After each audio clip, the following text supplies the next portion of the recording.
Hello everyone. This week during lab, we will be conducting an enzymatic asymmetric reduction of 1-phenyl 1,2-propanedione to form 1R2S 1-phenyl 1,2-propanediol. So this reaction proceeds by using the enzymes from baker's yeast as the reducer.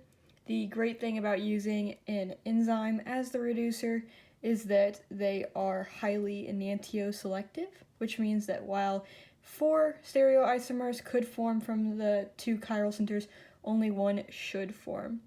So the first objective of this lab is going to be to determine whether or not an intermediate is formed. So just as a brief explanation of that, all we're seeing is whether or not this turns immediately into this during the reaction, or if there is a intermediate product that forms during the reaction. So we will be looking for this by running multiple TLC plates throughout the 90-minute experiment.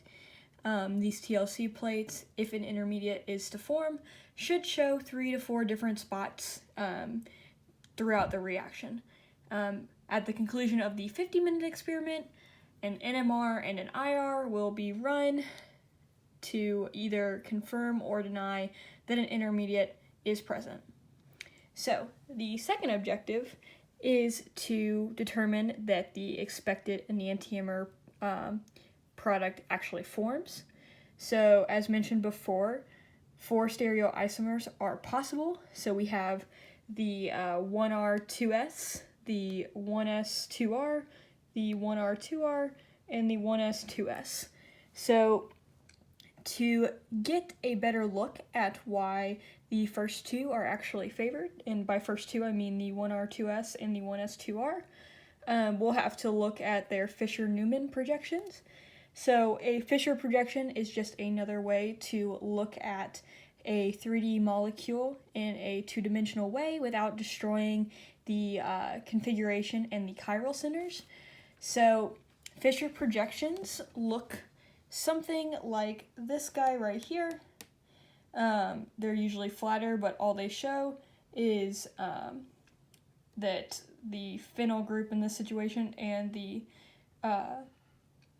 methyl group here are going to be pushed down, whereas the hydrogens are both coming up above the bonds, as well as the hydroxy groups here.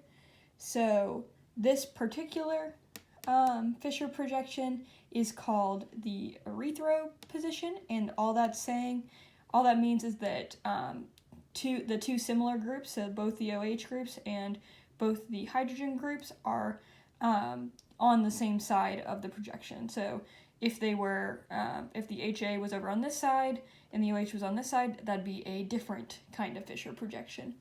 So basically from here, we can see that the HA and OH are both above the bonds, which transfers over to this conformation, whereas HB and OH are both also above the bond, so where you can see right here, and the methyl group and the phenyl group are both facing down. So then we can easily transform that into a Newman projection, which you see right here. And so we're going to then rotate the back carbon so that or the front carbon, no, I lied, the back carbon, sorry, so that the HA moves up to this top position here, whereas this other OH group moves to the side, and the phenyl group is over here. So the cool thing about this erythro compound is that not only are the OH groups close enough now that hydrogen bonding can occur, we got our H bonding, but this HB and this HA proton are now within 60 degrees of each other, which, if you remember, is the Gauss conformation. So if you look at your chart, your J values for your protons here for the coupling constant is going to be pretty low. So we can identify the erythro compounds with J values between 4 and 5 hertz. So this conformation is very favorable because since these two hydroxy groups can hydrogen bond, it makes it more stable, making it preferred. The reason the J values are not 4 to 5 is that there are some conformations where these two hydrogens here are going to be 180 degrees, but they have multiple conformations where they're within 60 degrees of each other, which will lower their overall J value. So just to walk through the second group, so as I mentioned before, this right here is the Fisher projection. This Fisher projection is of the 1R, 2R stereoisomer, and I don't know if I mentioned this before, but the reason you can tell that it's R is because you'll start at the hydroxy group, right, which is the number 1 priority position, and then we're going to go in a clockwise manner to the next highest, down like this. So there's your first R, and then you start at this OH group, and you go again and clockwise, second R. So the one above was the S and the R, but this one is RR. So this kind of compound is a 3O projection, and basically 3O is the opposite of the erythro, which means that similar groups are on opposite sides of this middle bond. So as you can see, the hydroxy groups are on opposite sides, whereas the protons are also on opposite sides.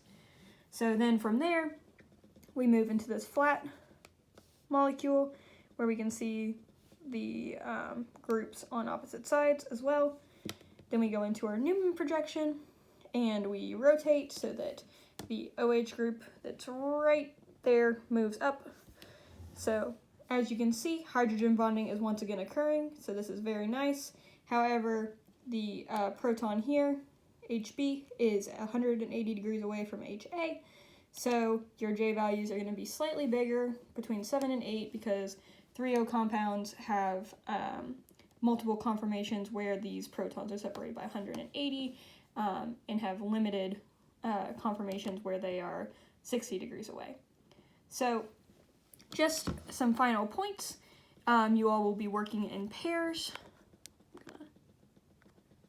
You all will be working in pairs throughout this experiment.